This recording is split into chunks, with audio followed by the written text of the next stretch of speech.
اعوذ باللہ السمیع العلیم من الشیطان اللعین الرجیم بسم اللہ الرحمن الرحیم بہ نستعین وصلی اللہ علی سیدنا محمد وآل بیتہ الطاہرین اللہم صلی علی محمد وآل محمد وعجل فرجہم۔ ناظرین محترم، السلام علیکم ورحمۃ اللہ تعالی وبرکاتہ۔ احکام اسلام آیت اللہ العظمہ صدر حسینی السیستانی دعوہ اللہ الوارث کے فتاوی کی روشنی میں آپ حضرات کی خدمت اقدس میں ان افراد کو مد نظر رکھتے ہوئے کہ جن لوگوں کو اردو زبان نہیں آتی ہے اور ہندی زبان سے کافی آشنائی ہوتی ہے، ان لوگوں کو سامنے رکھتے ہوئے بیان کی جا رہے ہیں، اور کوشش اس امر کی ہو رہی ہے کہ آپ حضرات کی اسکرین کے اوپر آقا کے مسائل اس طرح بھی رکھے جائیں کہ تاکہ جو پڑھ سکتے ہیں وہ پڑھ لیں اور جو نہیں پڑھ سکتے ہیں وہ الحمدللہ ہمارے بیان کے بعد میں اس مسئلے کو اچھی طرح سے سمجھ لیں۔ باب وضو شروع ہو چکا ہے اور ہم نے آپ کی خدمت اقدس میں کل عرض کیا تھا کہ وضو کس حد تک دھونا ضروری ہوتا ہے اور کتنی چیزیں وضو کے اندر واجب ہیں۔ جن مسائل تک ہم نے گفتگو کی اس سے آگے کا مسئلہ آپ کی اسکرین کے اوپر موجود ہے، ملاحظہ فرمائیے اور اچھی طرح سے سمجھنے کی کوشش کیجیے۔ ناک کے اندرونی حصے اور ہونٹوں اور آنکھوں کے ان حصوں کو جو بند کرنے پر نظر نہیں آتے دھونا واجب نہیں ہے۔ جو انسان وضو کر رہا ہے تو ناک کے اندرونی حصے کو، ہونٹوں کو اندرونی طور پہ اوپر، آنکھوں کے وہ حصے جو بند کرنے پر نظر نہیں آتے ان کا دھونا ضروری نہیں ہے، ان کا دھونا وضو کے اندر واجب نہیں ہے۔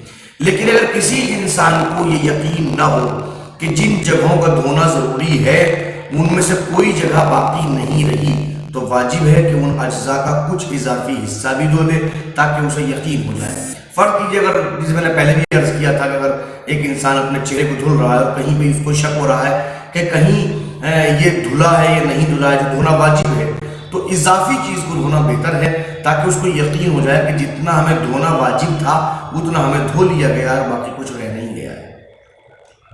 احتیاط لازم کی بنا پر ضروری ہے کہ ہاتھوں اور اسی طرح چہرے کے اوپر سے نیچے کی طرف دھویا جائے، لیکن اگر نیچے سے اوپر کی طرف دھویا جائے تو وضو باطل ہوگا۔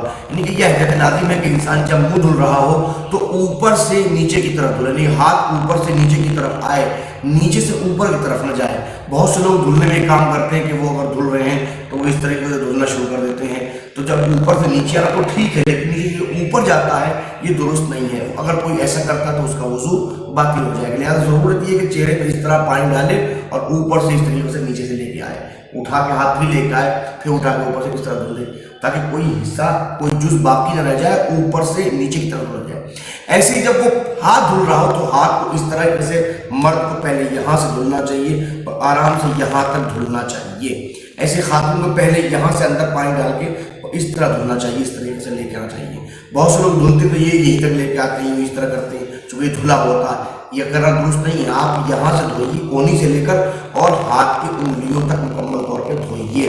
اس کا دھونا جو ہے وہ ضروری ہوتا ہے۔ لیکن اگر کوئی نیچے سے اوپر دھلا یوں دھل رہا ہے، اس طریقے سے ہمارے اہل سنت بھائی ہوتے ہیں، تو ہماری فقہ کے مطابق ان کا وضو اس اعتبار سے درست نہیں ہے کہ وہ اگر نیچے سے اوپر تک دھل رہے ہیں، اس طریقے سے ہاتھ دھل رہے ہیں، ان کا وضو درست نہیں ہوگا۔ ہماری فقہ جعفری کے مطابق آیت اللہ العظمہ صدر حسین سیستانی کے فتوے کی روشنی میں اس طرح وضو درست نہیں ہوگا، وضو باطل ہوگا۔ چہرہ دھونے کے بعد پہلے دایاں ہاتھ اور پھر بایاں ہاتھ کونی سے انگلیوں کے سرے کی طرف دھونا چاہیے۔ یعنی ترتیب کا بھی خاص طور پر خیال رکھنا چاہیے کہ چہرہ دھلنے کے بعد پہلے دایاں ہاتھ دھلنا ہے، بعد میں بایاں ہاتھ دھلنا ہے۔ ایسا نہیں کرنا ہے کہ کوئی بھی آپ اپنی مرضی ہے، ایسا مرضی کا اس کا تدخل نہیں ہے۔ آپ کو چہرے دھلنے کے بعد میں پہلے دایاں ہاتھ دھلنا ہے، رائٹ ہینڈ، اس کے بعد پھر لیفٹ ہینڈ، اس طرح آپ کو دھلنا ہے۔ اگر اس طرح کریں گے تو وضو درست ہوگا، اور اگر اس میں کچھ خامی ہوتی ہے تو وضو درست نہیں ہوگا۔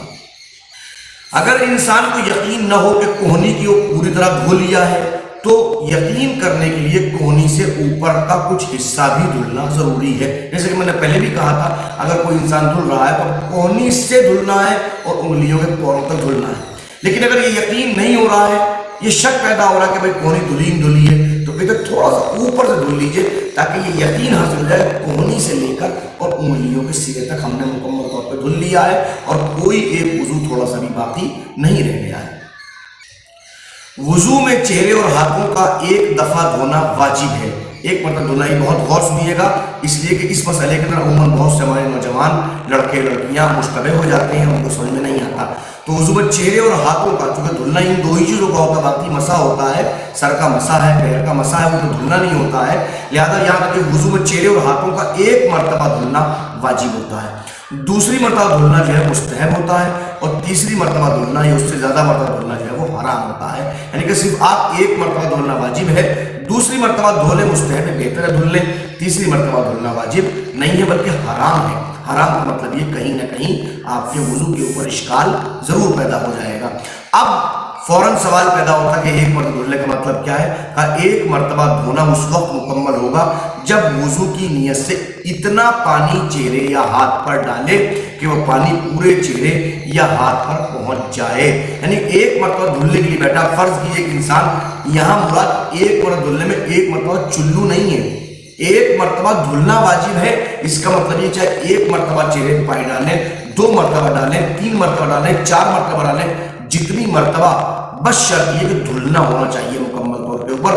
लिहाजा इस नियत से इतना पानी चेहरे पे डाला जा रहा है या हाथों पे डाला जा रहा है कि वो पूरे चेहरे पे पहुंच सकता है। या आप 2 मरतबा फर्जी, 2 मरतबा आपने चुल्लू में लेकर पानी डाला, 3 मरतबा डाला और आपको यकीन होगा पूरा पानी जब जगह पहुंच गया, अब आप उसको धुल लीजिए आराम से, दोबारा पानी नहीं लेना है। जब धुल लेंगे मुकम्मल, तब वो एक मरतबा धुलना मुकम्मल माना जाएगा, उसके बाद फिर दूसरी मरतबा धुलना माना जाएगा। गौर किया आपने? और एहतियातन कोई जगह बाकी ना रहे, लिहाजा अगर पहली दफा धोने की नियत से 10 बार भी चेहरे पर पानी डालने को उसमें कोई हर्ज नहीं है, मगर याद रखिए कि एक मरतबा धुलने की नियत होनी चाहिए। अगर नियत जो है वो दूसरी बार धुलने की हो गई तो 2 ही चुल्लू के अंदर बाद तीसरे चुल्लू को आप नहीं डाल सकते। लेकिन अगर एक मरतबा धुलने की नियत से आप 10 मरतबा डालते हैं तो कोई हर्ज नहीं है, आप डाल सकते हैं, कोई परेशानी की बात नहीं है। चेहरे को एक मरतबा धुलना है, एक चुल्लू से नहीं धुलना है। वो चुल्लू जितनी मरतबा आप इस्तेमाल कर सकते हैं वो आपकी अपनी मर्जी है। दोनों हाथ धोने के बाद सर के अगले हिस्से का मसा वुज़ू के पानी की उस तरी से करना चाहिए जो हाथों को लगी रह गई हो, और एहतियात मुस्तहब ये है कि मसा दाएं हाथ से किया जाए और ऊपर से नीचे की तरफ होना चाहिए। यानी कि अब जो मसा करेगा इंसान वो उसी तरी से मसा करेगा जो वुज़ू की तरी बाकी हाथों में रह गई है, अलग से पानी नहीं लेना है। और एहतियात मुस्तहब 2 चीजें बयान की गई हैं। पहली बात मसा दाएं हाथ से हो, और दूसरी बात ये कि मसा ऊपर से नीचे की तरफ हो, यानी कि सर से इस तरह लेकर नीचे इस तरह लेकर आया जाए या एक इस तरह से लेकर आया जाए। सर के 4 हिस्से होते हैं, एक हिस्सा ये हुआ, दूसरा हिस्सा ये हुआ, 2 पिछला हिस्सा, तीसरा हुआ और चौथा हिस्सा सामने का हिस्सा हुआ। कि सर के 4 हिस्सों में से पेशानी से मिला हुआ एक हिस्सा वो मुकाम है जहां मसा करना चाहिए। देखिए ये दरमियान में इतना हिस्सा जो बाकी बचता है, ये हिस्सा जो है वो चौथा हिस्सा होता है, यहाँ पर मसा करना चाहिए। इस हिस्से में जहां भी और जिस अंदाज से ही मसा किया जाए काफी है। चाहे आप मांग जहां निकालते हैं वहां कर सकते हैं, बिल्कुल दरमियान में कर सकते हैं, इधर से कर सकते हैं, ऊपर से नीचे की तरफ कर सकते हैं, आप जिस तरह चाहें उस तरह मसा कर सकते हैं। वो इस अंदाज से हो कि मसा कहा जा सके। अगर ये एहतियात मुस्तहब ये है कि तूल में 1 उंगली की लंबाई के और अर्ज में 3 मिली हुई उंगलियों के लगभग मसा किया, यानी अगर आप करें तो इस तरीके का 3 उंगली उठाइए, इतनी चौड़ाई में आप करें ज्यादा बेहतर है। और अगर वैसे हो तो कम से कम 1 उंगली की लंबाई के बराबर ऊपर से लेकर नीचे की तरफ आप लेकर आइए। कम से कम इतना होना चाहिए कि लंबाई में 1 उंगली के बराबर वो जगह होनी चाहिए।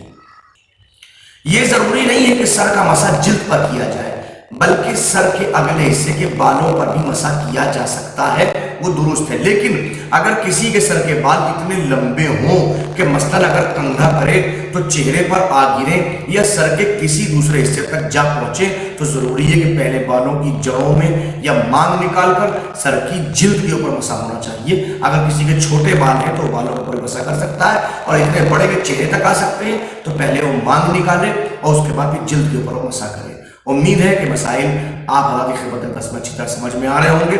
मजीद कोई सवाल अगर दिमाग में पैदा होता है आप हमसे इस्तिफसार कर सकते हैं। अल्लाह सुब्हानहू व तआला आपकी और हमारी खिदमतों को कबूल फरमाए।